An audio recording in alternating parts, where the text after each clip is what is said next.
Welcome back to the Stuff About Money podcast. I am Erik Garcia, certified financial planner, your host for today's show. I hope everyone is out there doing well, making wise decisions with their money, building wealth, serving people, giving back to their communities. Today, I am excited to have a buddy of mine, Ryan Hanley, who's joining me. Ryan, so when I first heard of Ryan, this was back in 2011. I'm gonna take y'all down a quick trip down memory lane here. When I first heard of Ryan, it was back in 2011. I went to it was an insurance conference in Destin, Florida, I believe it was.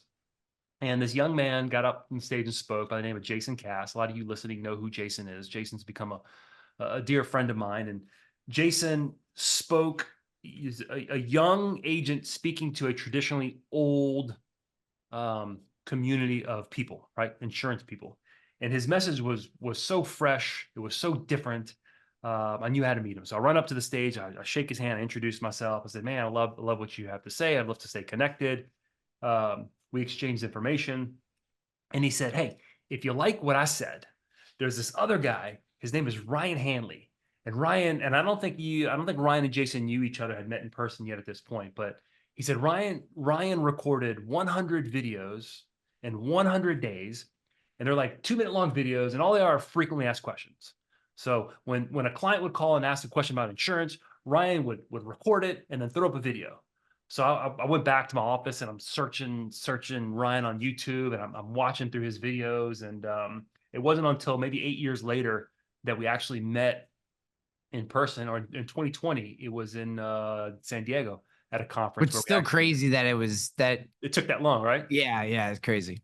But all that to say that, and I've probably shared this with you throughout the years, Ryan, but for listeners out there, Ryan, not kind of indirectly, was a huge influence in me when it comes to doing videos, when it came to um, podcasting to some degree, because I got into podcasting partially because I was doing video. So your work was kind of instrumental behind the scenes and Mm. inspired me. So I appreciate you Thanks, for that, bud.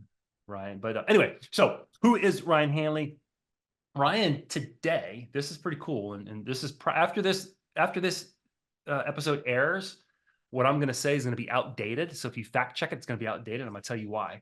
So Ryan, like right now, we use like top 20, 25 podcasts on Apple, maybe like In the top business category, the yep. business cat, like top 140, top 150 of all podcasts on Apple. Yeah, yep. Okay. So the reason why this won't stand when you spot check this is you're probably going to shoot up to the top 10 after Well, people hear this episode. It I just I does. hope so. And then, Or or my show is gonna leapfrog you, and you're gonna be like top I would 26. love that. I would love that. Then I'd have something to chase. No, yeah, yeah. No, but Ryan has a long history in the insurance space, entrepreneur, has started multiple companies, has exited from multiple companies, and now you've kind of taken uh still kind of work in the insurance space from a Yep. mentorship, from a training standpoint, but you're kind of taking your consulting business to more just general business performance and whatnot. Yeah. Is that correct? So, for the audience's sake, in 2020, so I've been in the insurance industry for 20 years. Had a brief stint in fitness. I was a CEO of a fitness franchise for about a year. Um, And then after that, I started my own agency in 2020, and I exited from that. We were acquired in 2022, and then I exited from it in November of 2023. When I did that, uh, I was very torn. The insurance industry had always been my home. I knew the industry inside and out, appreciated it, loved it as much as you can love the insurance industry. Yeah. And but there were bigger questions that I wanted to tackle with some of my brain cycles. And you and I, when we get together over a beer, or as per the podcast episode that we're not going to release, we can ramble on for hours. And my point in saying that is that what I ended up deciding to do was keep one foot in the insurance bucket and take one out. What that looks like is I really do three things today. I am a consultant, advisor, act as a fractional CMO for a startup in the insurance industry that I really believe in called Lincora. They're an AI company. And then I have the podcast, which is a business. And then I do entrepreneurial / executive coaching in the kind of revenue growth space. So my hook there is, we'll get you $300,000 in lift in 90 days, basically. So I have a sales channel optimization program I take people through and stuff and help them do that. I love growth. I love companies that are high growth, if they're growing for the right reasons. And so for those on video see me laughing right now, you may have heard me laughing. Ryan alluded to the podcast that we're not going to release. We recorded for 38 minutes of just like conversation. We actually we might release it on his feed. But it started with me asking a kind of a thought experiment about growth and about challenging this idea that we need to grow. And here you are, like, people hire you to grow. Yeah. And well, and my what I said to your thought experiment was that I think we need to optimize for resilience. Yeah. And what I mean by that is sometimes growth is the best path to resilience in our business. It all depends on what season we're in, what our goals are, what we want our life to look like. But as I've gotten more mature into my career and my life, I've realized how important resilience is, and that the goal is not to necessarily win the game. The goal is to keep playing the game for as long as you possibly can. And if we're growing for the wrong reasons, we can create as much instability in our business as when we weren't growing. So we have to have our mind wrapped around why we're growing, what type of growth we need, where we need to grow in the business. So all those things come into context, but I would be lying if I didn't say the competitive, ambitious, ADHD brain that I have isn't activated at its highest level when we're solving growth related problems. No, 100%. And growth is beautiful. Growth is wonderful. Like, we need to be growing. One of our core values is to pursue growth and learning, that we should always be making ourselves better. You said something that's important, and I'll probably touch on it as we get into the topic here to talk about. But you said the goal isn't to win the game; it's to stay in the game.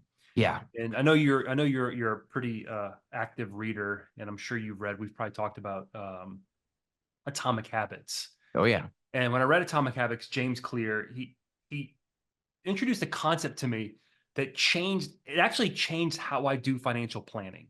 Like, it changed how I think through certain advice that I give, even for myself. We're going to be talking about frameworks. Just contextualize this. We're going to be talking about different frameworks that Ryan has used in his business career to make decisions, and we're going to contextualize them in the money space. And we're going to talk about frameworks that I use when I make money decisions or give financial advice. But there's one thing I want to talk about really quick about this idea of staying in the game. He challenged this idea of making goals. And the goals are very binary, right? You meet your goal, you don't meet your goal. So you talk about being health CEO for a year, right? Yep. So I'm going to lose 20 pounds because I'm overweight, whatever. So I lose 20. That's my goal. I lose 20 pounds. And the way I do it is I go to the gym every day. I'll stop eating pizza, and I don't totally give up beer because I love beer. So I only drink one day a week. Okay. And I lose 20 pounds. So now I'm like 215. I'm crushing it. I'm in the best shape of my life. I met my goal. And then I go back to eating pizza and drinking beer every day. Right. So, like, goals, you win games with goals, but they don't help you stay in the goal. They don't help you stay in the game. So what I started thinking about, like, goals are more like, or should be directional, especially when I'm planning with young business owners, which a lot of my clients are young business owners. We're accumulators. We're building, right? It's really hard to project 30 years out because there's so many variables. So what's more important is that we set a direction rather than a particular goal, if that makes sense. And sometimes 100%. The goals, they could be big, not like stupid goals, but so rather than my goal is to lose 20 pounds, maybe my goal is I want to be able to move when I'm 75 years old, right? I want to be able to run around and play flag football with my grandkid. I don't have grandkids, right? None of my kids are married. So, like, I think, but that goal, you think about that, man, that is more of a lifestyle. It is directional. It's almost like saying, You're up in New York, right? It's like me standing on the edge of Long Island. I don't know. I know you're upstate, but I'm on Long Island. I'm looking towards the east, towards England, and I said I'm gonna swim towards London. I'll never make it, but I'll be going in that direction, Mhm. I right? think the appropriate way to think about goals is not to use a too sciencey term here, but as a vector. So a vector is something with direction and magnitude, Yeah, right? The goal gives us direction and the size that so whatever your particular goal is, that points you in a direction. And then the size of the goal gives you the magnitude of work you need to do. However, that's all that matters, right? Once you have the vector, then you have to do the work. And that's where Atomic Habits comes in, which is what are the behaviors mm, that you need to do on a consistent basis to maintain that vector? Whether you get the goal or blow past the yeah, goal or whatever becomes less important if the behavior's in place. Because I'll tell you, taking from my entire life and all the people I've worked with, all the companies I've worked with, all the people I've coached, if they put the behaviors in place, the goals become stupid. You always undershoot, guarantee. If you have the right, behaviors in yeah, place, the goals, you always undershoot your goals. Always. You blow way past them. If you just optimize for the goal, the target, the single location on the map and not the vector, then you'll cut corners, you'll gimmicks, hacks, yeah, tricks, and all of a sudden, and sure, you may get there, but now you don't have anything in place. There's no foundation, there's no core structure that allows you to maintain or to do it again. You have to spin up all the same hacks and tricks and gimmicks again to get to the next goal. So for me, I like this idea of thinking of it as a vector because it says, okay, what are the behaviors that I need to have to continue to be pointed in this direction with the magnitude in which I yeah. need to work to get there?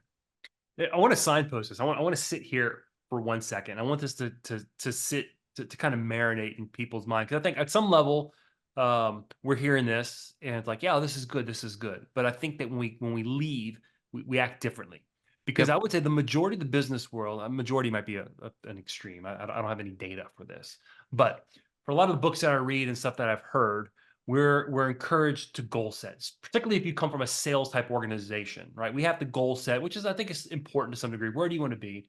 I had a conversation with a colleague yesterday that I woke up this morning. I was reflecting on it. I said, I need to have a follow up conversation to clarify some things. And this is how it started. The question was, where do you want to be? And talking about business growth. Okay, and they were talking specifically about on the insurance side.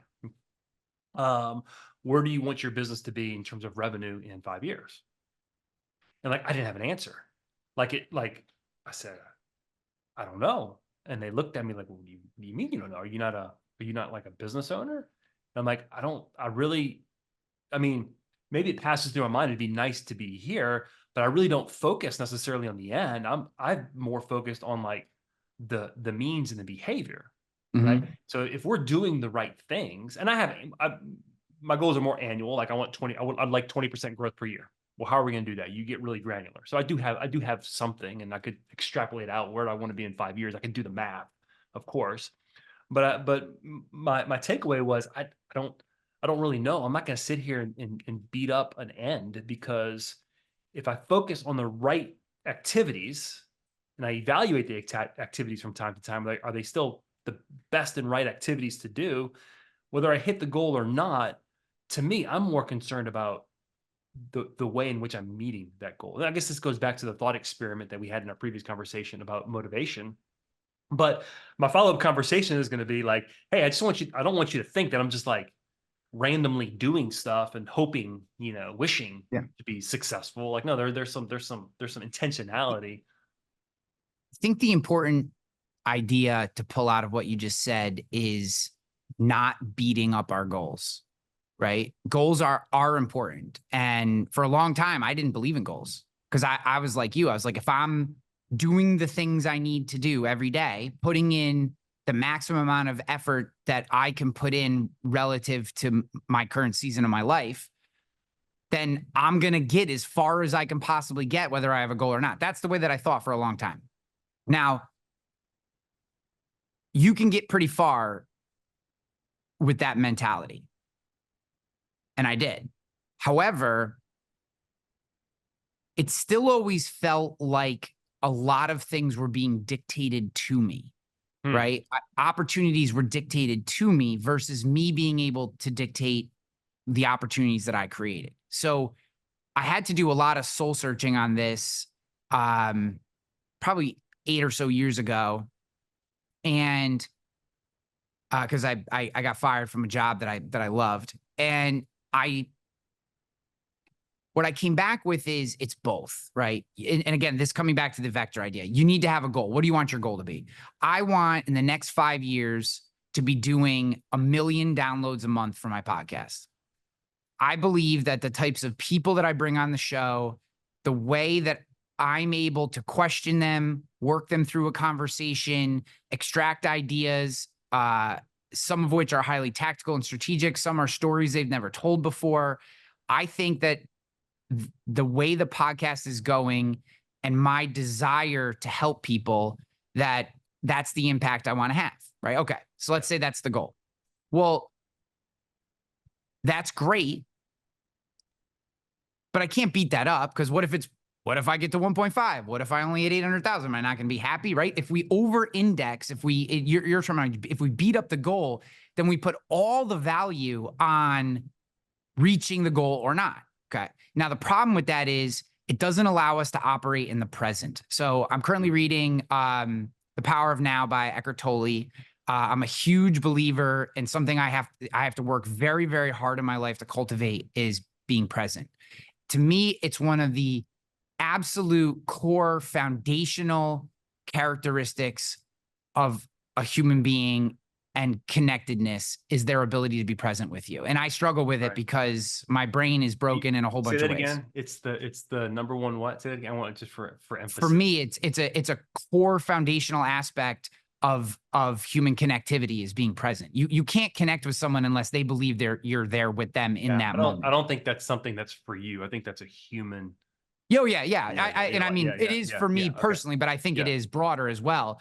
But it's something I really have to work on. So if we over-index, getting back to rounding out this point, if we over-index on the goal and all success or failure is based on hitting the goal, then we're constantly living in the future, right? We're constantly going, well, am I off target? Am I on target? Is this target right? What are people going to think when I hit this target? And we're constantly living out in the future. When to be the best version of ourselves, we need to be in this moment right now, right? To be the best guest for you, I can't be thinking about what I have to do after the show. I can't be thinking about the podcast episodes I need to edit.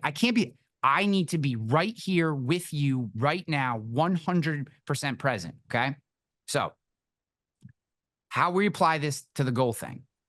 So we set the goal that gives us our vector.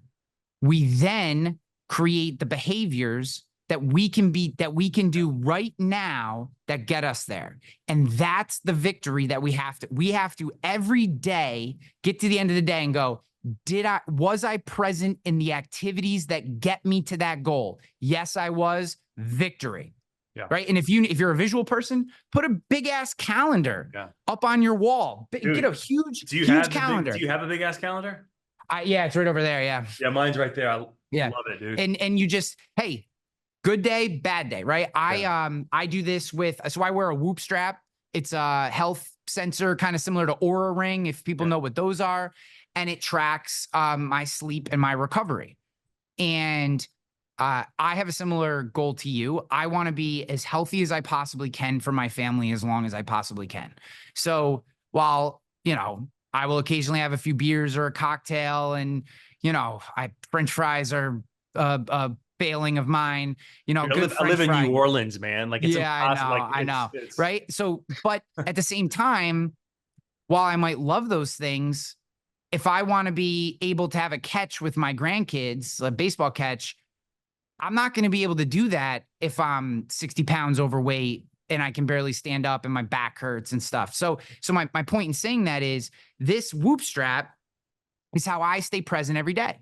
If I screw around, if I drink on a Tuesday night, you know, have a couple beers, or I eat something shitty late, or I binge watch Netflix until the moment I go to sleep, or any of the other things that negatively impact my sleep, I wake up the next day and it goes, hey jerk, sorry, I almost cursed. Hey jerk, you did not do the right things the day before, right? So you need to be, you know, I wasn't present in that moment. I allowed an emotion, a feeling, a sense of of immediate pleasure to take me off of the path.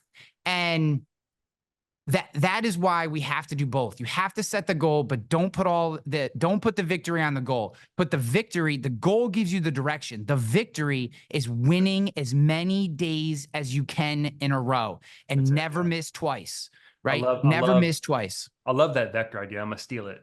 And Steal away. I have to give credit to you for the first 3 times I use it. Then it's going to become like this guy I know that I heard someone say, and then it's going to become me saying it. That's right? great. Hey, it's just about sharing the info. Use it up. But it is directional. It is directional. Yeah. It's the, I mean, we've heard this analogy before, right? If a plane takes off in DC and is 1 degree off and it's flying to LA and it's 1 degree off, it ends up like in, I don't know, Anchorage or something. Yeah. And there's this constant course correction, right? Our goals, our direction, our values. So I'm more about like establishing values before we establish goals. And this is going to lead us into talking about frameworks is when you know what your value is, that becomes your thermostat, right? My value is to be healthy. That's my thermostat, right? And there's days I drink a little too much, I eat a little too much, and I go off, and then I come back, and it's something that kind of go up and I go down, but I'm trying to stay on that line, right? None of us stay on that line exactly, and so that's why I like the direction. And well, here's a simple getting into the frameworks conversation. Here's a simple framework to think about. Never miss twice. Never miss twice. Yeah. Never miss twice. You get a day. Everybody gets a day. If you have a crap day, you bail on a call, you have too many beers, whatever your misses are. You have a day where you miss. Yeah. Do not beat yourself up. Just don't miss twice. Yeah. Just get back on the train tomorrow. My buddy's got a thing where he says he never will miss a Monday workout. He works out multiple times a week, more than multiple times, but like I will never miss Monday. Monday, like if I miss Monday, my rule is I try to work out 3 to 5 times a week, and I have no discipline, so I have to work out with the group because I know that about myself. So I create an environment to where I'm successful. My goal isn't to work out. My goal is to show up. Yep, I can do that. That's easy. Right? Yeah. Getting out of bed at 4:30 to say I got to go do a hard workout. I want to go back to bed. But if I say, man, I just got to drive and show up to the gym, I can do that. That's easy. I can. And to some degree, that's a certain type of framework. That's a way. Well, I think the point I want to make there on this particular topic is a lot of times when we think about frameworks in our head, we think there's some complex system, and that is not the case. They can be. But they can also be really simple, right? A simple framework for my life is don't miss twice. Yeah. That's always been it. That's literally, and I'll tell you, I picked that motto up in a weird place. So please bear with this brief story. But it has always stuck with me. When I was a sophomore on the baseball team, there was a senior and he was a pretty good hitter. And he hit a home run, a walk-off home run in a game, and the local television station interviewed him after the game. It was like a sectional game or something for playoffs. And the interviewer asked, because the first pitch of the at-bat, he took this enormous cut and looked like a fool and completely missed the ball, right? Like it looked like he couldn't hit the broadside of a barn. Second pitch, he sends 400 feet over the fence in this moonshot that probably still hasn't landed 30 years later. And the interviewer said, what was going through your head during that at bat? And he goes, I never missed twice. That was his whole answer. One, that's a gangster answer for an 18-year-old on a television station. I mean, it was he just delivered it poker face. So I was a lot of respect there. But like when I heard him say, I was there when he said it. And then I saw it later on TV and I was like, oh my God, like, yes, like never miss twice.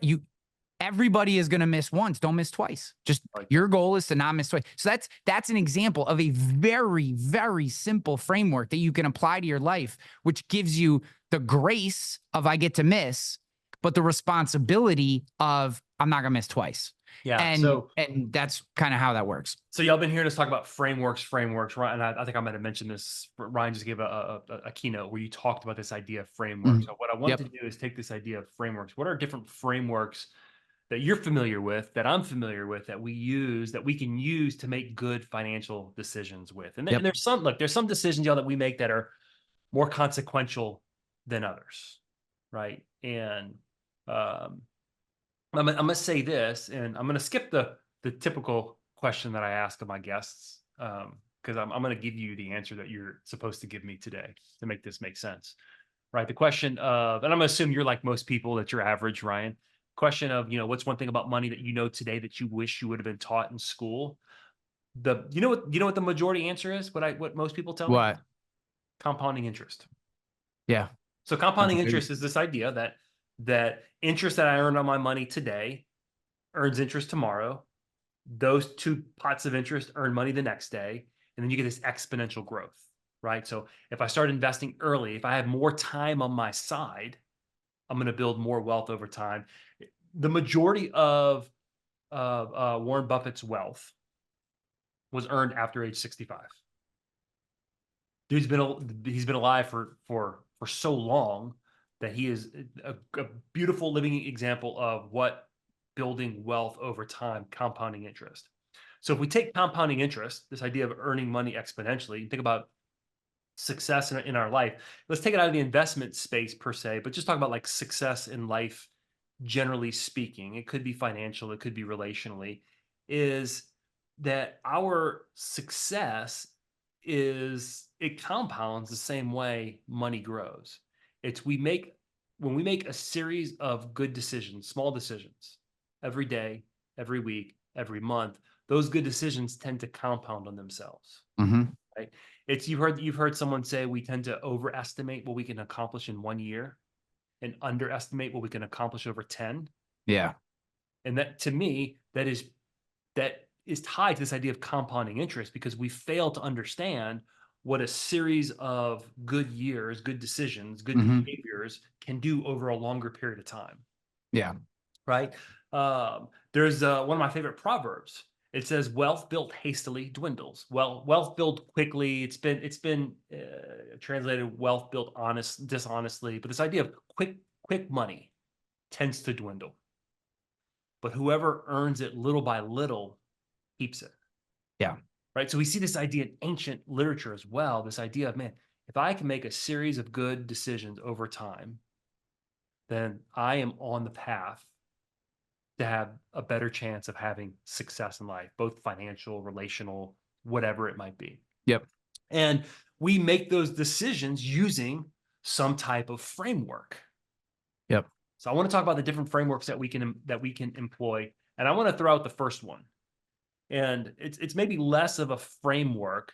Before we get there real quick, Yeah, go ahead. I just want to give a little context to why frameworks for everybody. So why should we use frameworks? Why should we think about them? In the keynote that you're referencing, I started out by talking about beliefs, biases, and bad decisions.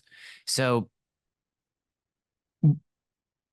one of the things that we have a blind spot to are how we carry all these inaccurate beliefs and biases along with us throughout our day that infect our decision-making process. Now, maybe the belief is true, maybe it's not. But if we're not aware that it's a belief or a bias, then we're leaving to chance. We're creating a higher probability of failure in our outcome. Okay. Yeah.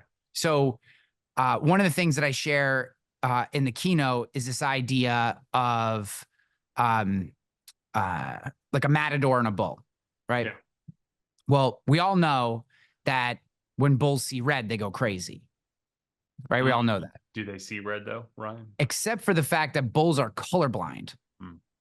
So we've had how much of our culture has built in this idea, cartoons, advertisements, storylines around the idea that when a bull sees red, they charge.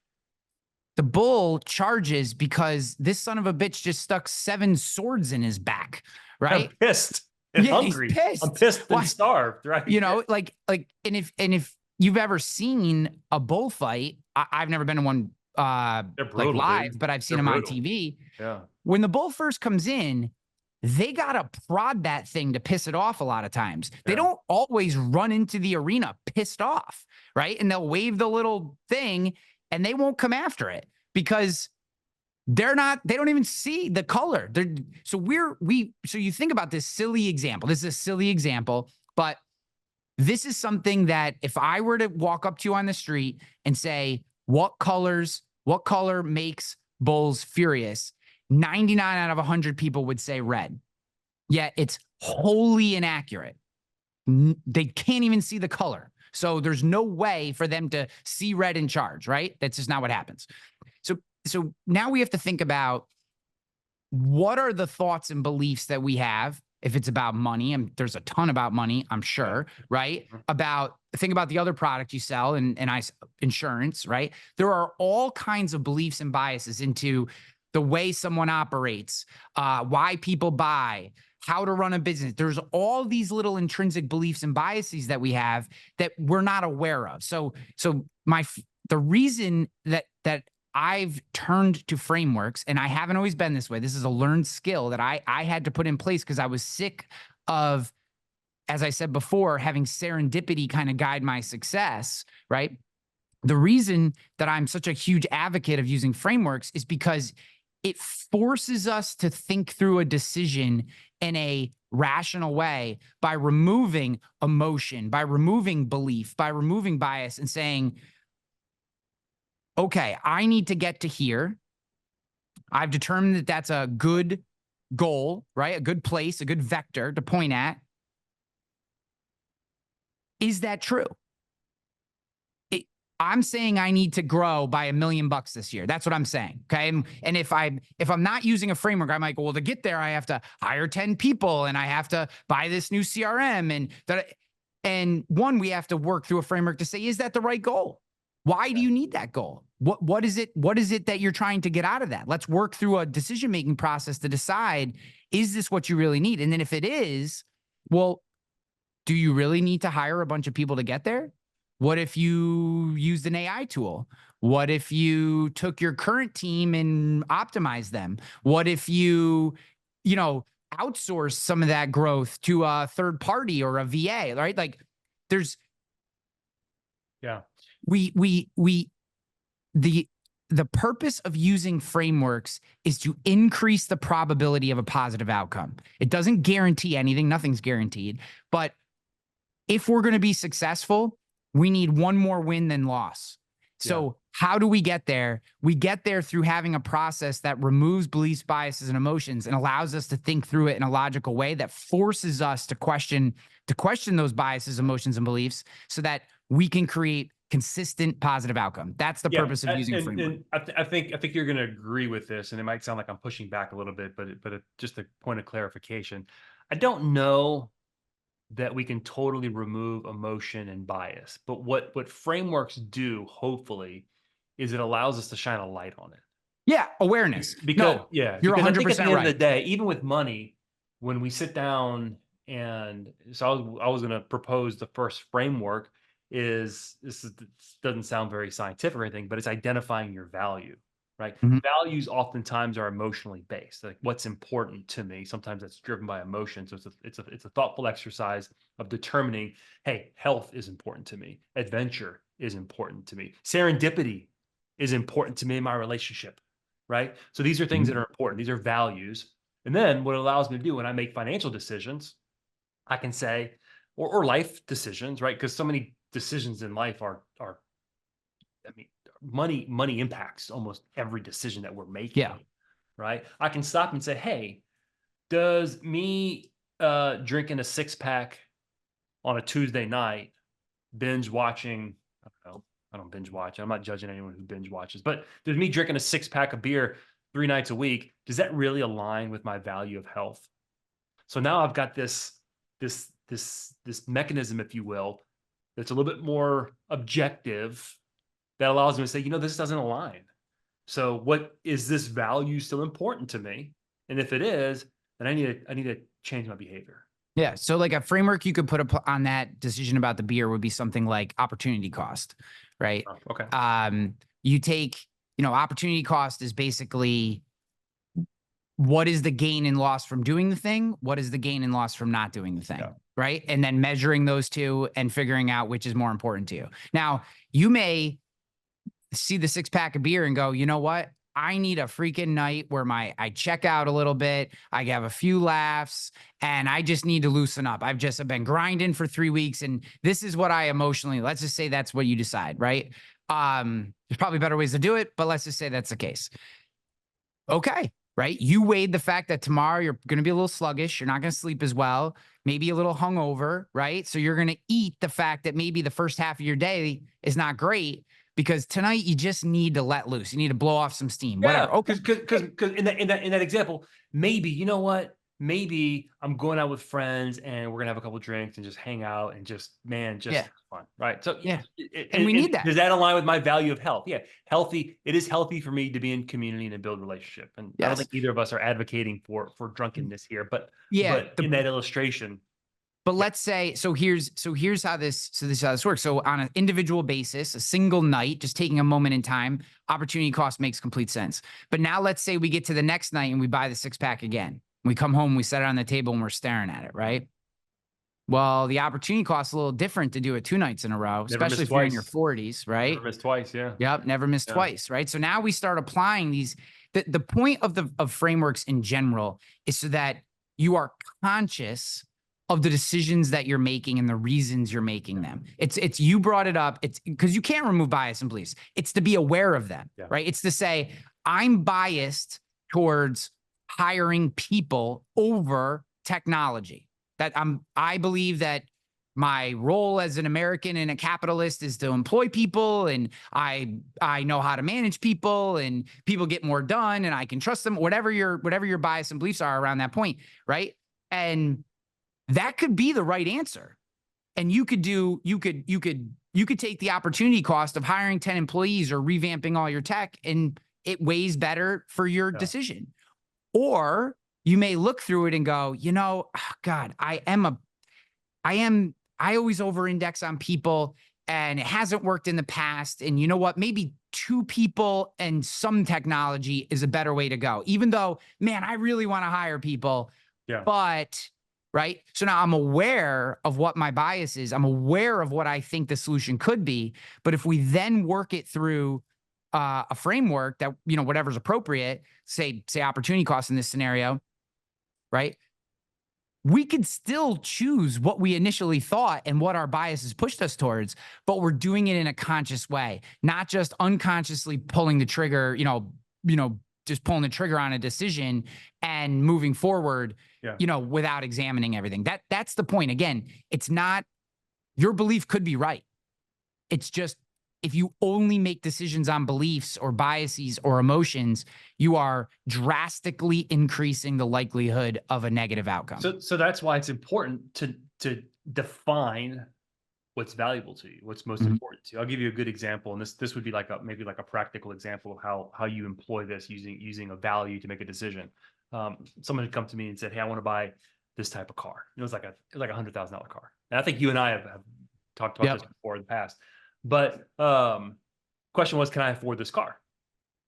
And I said, you're asking the wrong question. He goes, what do you mean? I said, of course you can afford the car. You're saving $5,000 a month. I think the number was $6,000 a month. Yeah. How much does this car cost? It's going to cost you, let's say you finance the entire thing. It's going to cost you $2,500, $3,000 a month. Yes, you can afford the car, but that's the wrong question. And he goes, what question should I be asking? So the question should be, should you buy the car? And he asked me to kind of explain what I was talking about. I said, well, you said that it was important for you to fund certain things for your kids and eventual grandkids, which you haven't funded yet. Yes. Is that still important to you? Yes. I said, so should you buy the car? And he goes, oh, I guess I see what you're saying. He goes, but I really want the car. I said, okay, I'll tell you what.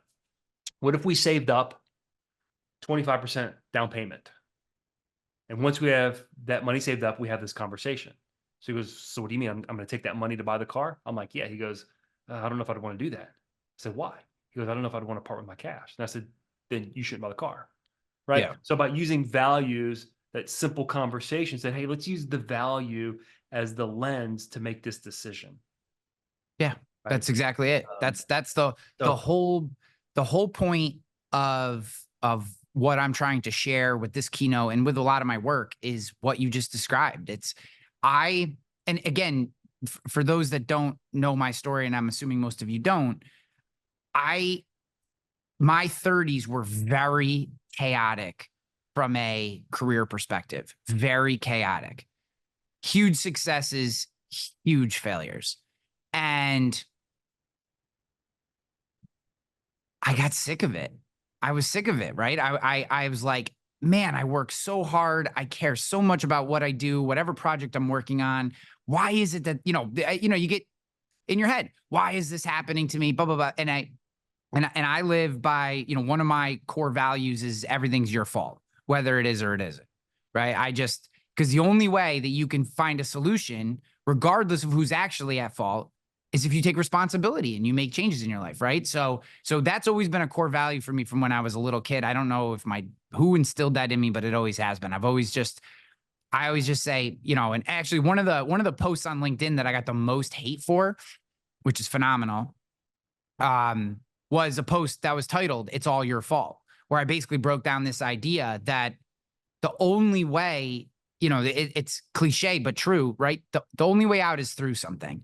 And to get through it, you have to take responsibility for it. Now, shit happens, right? Is it your fault that you got cancer or a drunk driver came across the road, or that your boss is an egotistical a-hole and fired you for no reason, whatever, right? Like there's things that happen to you, and sure, we can sit there and blame ourselves and woe is me, and if only, this, or, why did this happen to me? And those are thoughts we need to have. We have to experience those emotions, but the only way to get past them is to take responsibility for them. So yeah, sorry. I wonder if I'm hearing you say that, and I'm wondering if we just kind of uncovered like another framework, not a framework, but it's like another idea in terms of making decisions. So Yeah. as you're saying this, it's my fault. It's my fault. Run into it.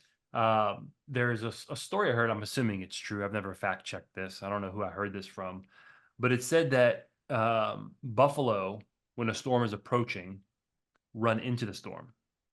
Other Yeah. animals will run away from the storm. The idea is Yeah. if they run into the storm, they're going to get out of it faster. If you run away Yeah. from it, you're going to be in it a lot longer. I'm pretty sure that's true. Okay. Maybe you said it and I heard it from you. That might be an old wives' tale. I don't know. So I wonder if when, kind of in the context of money, if we're facing a challenging situation, right? We have a lot of debt that we're facing. I have a handful of clients that are high income earners with high debt, whether it's like school debt or just consumer debt. They just find themselves in a situation where they're just buried in debt. And the ones who have faced it and run into it get out of it a lot faster than the ones who try to run from it. Yeah. Because when you run into it, they're learning lessons. They're taking it head on. We're proactively making decisions in terms of where should money be going. How do we retire this one versus that one? Should we use money for should we open an investment account or should we pay off debt? Like they're actively making these decisions, running into the problem as opposed to running from it and ignoring it. Yeah. So maybe that's like a frame. I don't know what we should. No, It's called the Buffalo framework. Huh? Yeah, and I just looked it up. That is true. That is true. So this is live in a political season, Googled. y'all. I have a live fact checker. I love it. Yeah, I live Googled it.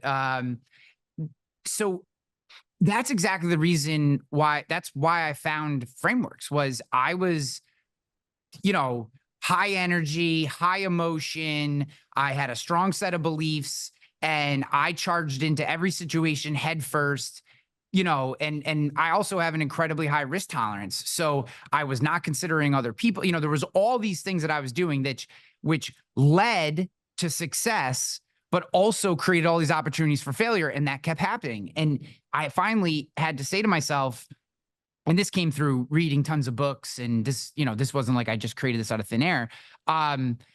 And I just started to come to this idea of mental models, frameworks, et cetera, that put guardrails up around how we either lived our lives or made decisions. And by starting to apply some of them, one, I started to think through what are some that I use today, like I always have, like it's all your fault.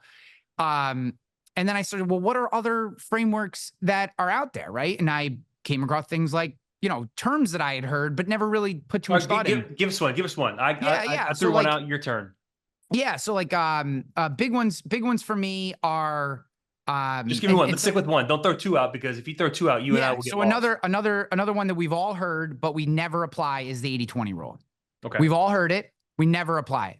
Right. That's Pareto, right? Pareto's principle. Yep. The Pareto principle. So 20% of your actions yield 80% of results. This has been tested more than any other framework or mental model that I've found. This is the case in everything in your life. 80% of your relationships, or 20% of your relationships, yield 80% of the value. 20% of your clients yield 80% of the revenue. 20% of everything, the top 20% of everything you do in every aspect of your life, yields 80% of the results. And they've even found that this works if you go to 10, the top 10% of your clients yield 90% of your results, right? So this is a like universal, something about the way God created this crazy reality that we live in. This is a universal principle that works across our life, yet none of us apply it. So how do we apply it? How do we apply it in the world of money and money decisions and personal finance? So not being a money manager, but someone that enjoys investing in stuff, right? A common mistake that I've made in my life is I'll spread out a ton of bets over a bunch of different asset classes, right? So I do believe in crypto. I only really like Bitcoin.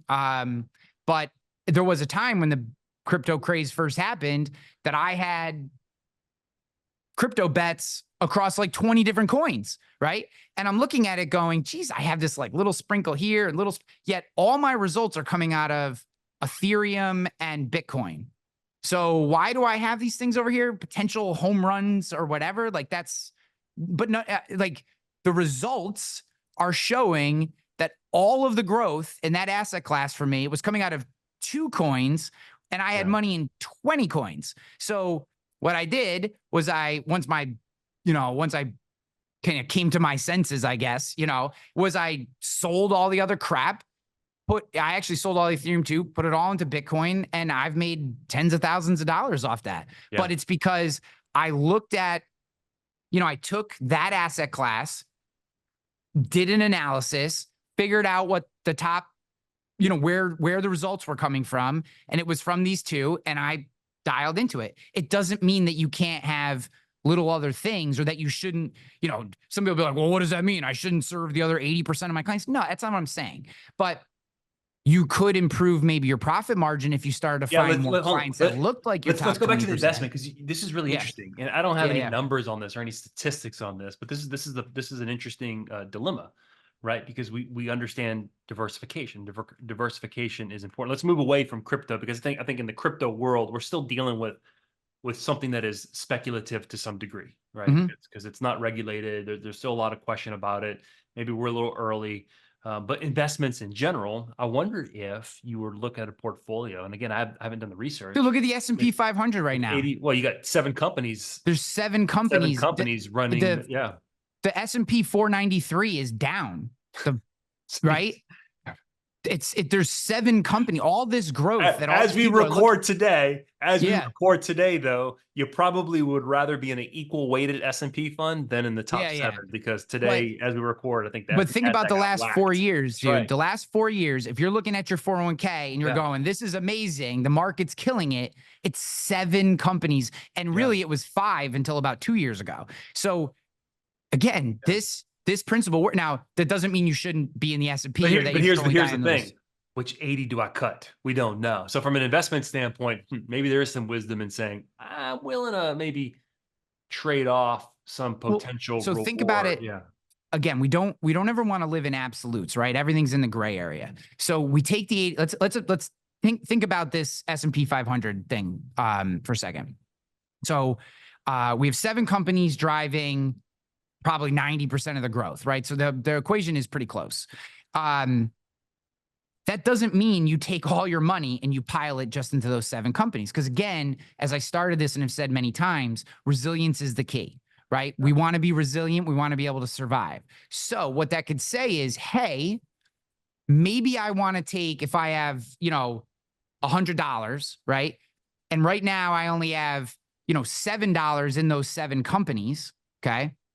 Maybe what I do is I take the bottom 10 companies, right? And I take my bottom $10 and I just go in a little more on those 7, right? But I'm still weighted out. And then I have to watch. And this is the hard part, right? Everyone wants set it and forget it solutions. And it's just not the way the world works, right? So then you let that go for a year and you watch and you see what happens. And you go, did that work or did it not work? Hey, that expanded, I grew more because I dialed in a little bit. Maybe it's time to take a little out because there's another company that's risen up, right? So it's constantly recalibrating what that looks like. So if we flip it and say, so maybe you're a contrarian and you're like, if 20% have been driving 80% and you understand investing, you know that can't last. So maybe the contrarian says, maybe the 20% that's been driving it, I'm going to get out of it.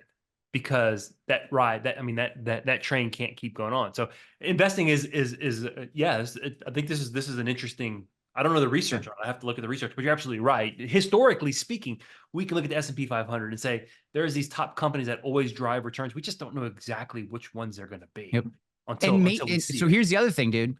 And then go to biases. This is confirmation bias or recency bias, right? We're making decisions on the most recent events. So like, wow, NVIDIA, Apple, Google, Amazon, Tesla, Facebook, Meta, these are the ones that are driving it. So, let me throw all my money towards it. Well, that's recency bias. Maybe you shouldn't. Maybe you should. Maybe you shouldn't. We don't know, right? So another good framework is when in Hold doubt. on. Let me go back to 80-20. Hold on. No, we're staying on 80-20. Trust me. Okay. So another good quick little framework for you is when in doubt, pull out. Just for all aspects of life. But if we're looking it's a family show, Ryan. Yeah. So we're, I don't know what you're talking about. I'm talking about pulling out on charts. So we have the S&P 500 right now, and we're chopping it down to just the S&P 500. But maybe if we look over maybe we're most likely, we don't just have like a S&P 500 ETF. We have the S&P 500. Maybe we have some international exposure. Maybe we have 2 or 3 individual stocks that we like, right? And it's so maybe if it's too hard to understand the way the market moves, the market's so dynamic, maybe while the 80-20 principle applies, and that's great to the S&P 500, it might be too dynamic of a market to actually make any moves, right? Again, the goal is awareness. The actions you have to make decisions on based on what you see. But what you want is awareness of what's happening. So we look at it, we understand what's happening. These companies are driving it.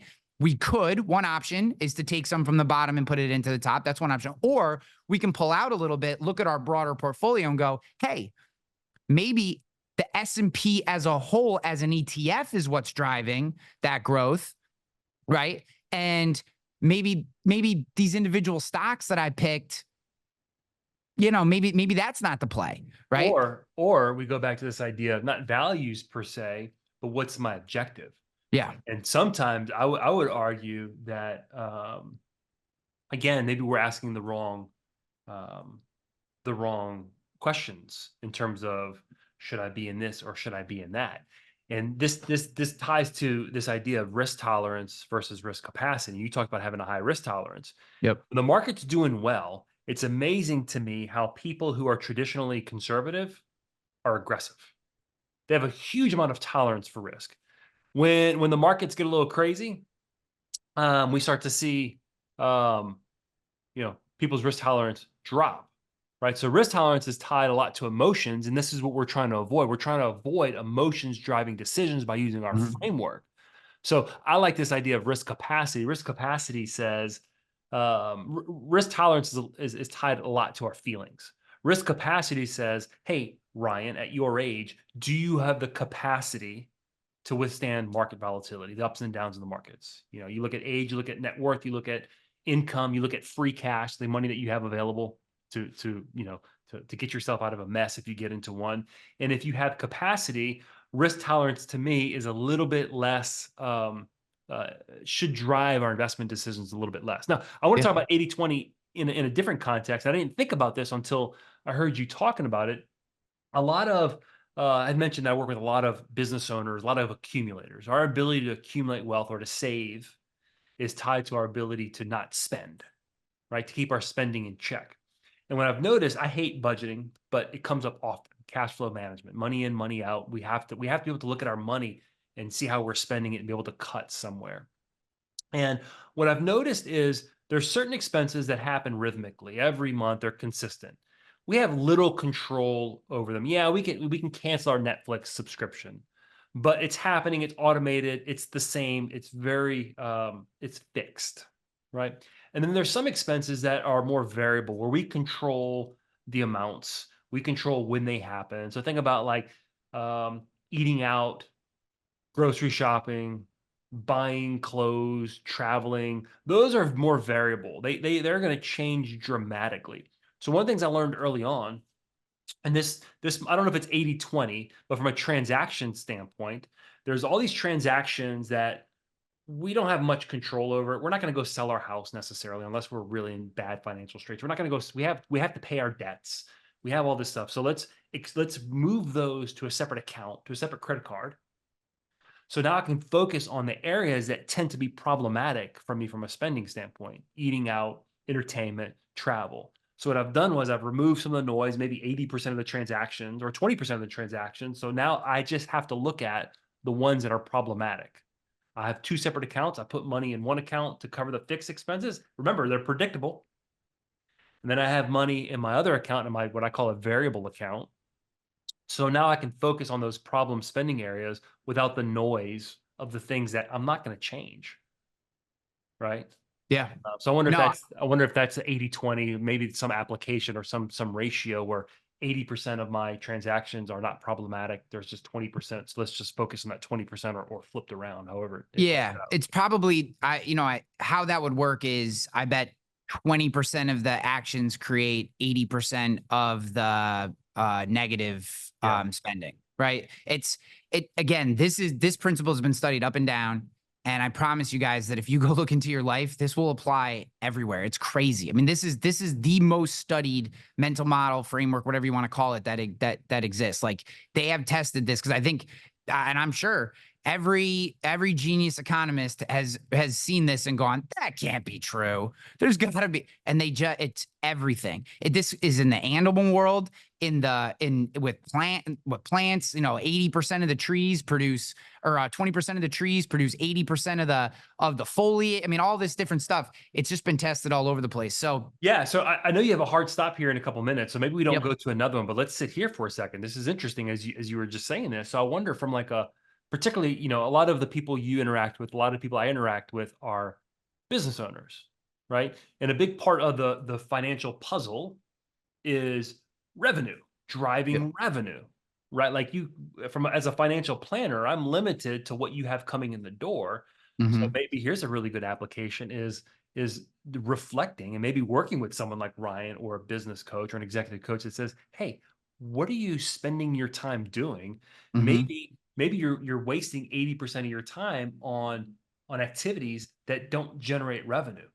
That yeah, they're important, but they don't generate revenue. So what if we took time to apply that principle to our behaviors and what we're spending our time on?" So I have a framework that I created. It's the keystone of the keynote, I guess, to put it that way. And I call it the finish formula. And this is what I created for myself to make big decisions. This isn't something that you would use for every decision in your life. It's just not necessary. However, for bigger decisions in your life, um, I created this formula called the finish formula. Um, and it's fairly straightforward. Uh, Preparation, how prepared you are for something, plus pace, which is really your ability to work on something, Mhm. times the time that you're able to put in, gives you your potential upside. Then you have to divide it by your distractions. Mm. So the part that I was missing for most of my career was not the preparation or pace, because preparation is really personal development, right? Are you, do you have the mindset? Are you willing to approach things? It's an acronym, but I'm not going to run through it. Pace is really your skills and ability, right? Are you developing the skills to get something done? So if you're mentally, emotionally, physically prepared, and you have the skills and ability to get something done, you can achieve a high goal. And then you can multiply that by the amount of time you're willing to put into a project. Okay, that gives you your upside. That made a lot of sense to me for a long time, and how I was running unconsciously most of my life up until I started thinking about these things. It wasn't until I started thinking about distractions that my life changed, and this formula became something that I use for every big decision that I make in my life moving forward. And the idea, there are so many things that distract us that we don't even realize are distractions. I'm going to give you a quick example, and I apologize to the audience that I don't have more time. I have to go pick up my kids. So I'll give you a big one that we miss. Everyone talks about a fear of failure. Failure is not real. It's a construct. It's a term that we put on a thing. There's no such thing as failure. It does not, right? We have to choose that something's a failure. That's how we know it doesn't exist, right? We have to literally label it a failure, and something that's a failure to you could be a huge win to me, and therefore it's not real. So what's the real fear when we say a fear of failure? We're afraid of status. We're afraid of the loss of status, because if you knew that you could go out into the world and have 17 failures in a row and no one would think anything less of you, you would go out and do all that work to get to the 18th and the win. The problem is, because it's not that we're afraid of the failure. We're afraid that during those first 17 losses, to get to that 18th win, right? To get to that win, we're afraid of, oh, geez, Erik's got a new business. What's he into now? Oh, everything he does flops. But right, we're afraid of the status, right? So that's a distraction. That is a distraction from your goals, is worrying about what other people think. So when I started looking into, we often just think like, oh, my phone's a distraction. Yeah, your phone can be a distraction. That's straightforward. Your phone can also be a resource to grow your business. So, how you use it is really whether a distraction. But when we start expanding our definition and understanding of what's really distracting us from our goals, we can start to chop out using something like an 80-20 principle, or opportunity cost, or another one that I like. That's, again, I like some of these cliche ones. You're the one with the hard stop. You're the one with the hard stop. Yeah, I know. I'm rapping. Another one is Occam's razor, right? Oftentimes the I'll tell you what. We're gonna get you back on, because let's do it. Yeah, we'll do more. I still have a page of notes here. Yes, to go through. But dude, look, I appreciate your perspective, and you and I we might not always fall on the same side of an issue or a topic, but I always leave our conversations edified and challenged, and I think that's important. Dude, I appreciate you so much. I enjoy every chance that we get to talk, whether it's recorded or not. It's always my favorite. I think you're the best version of what humans should be, and I adore you as a friend. All right, man, go get your kids. Yeah. All right, buddy. Hey, thank you, everybody. Plan wisely, live confidently, people.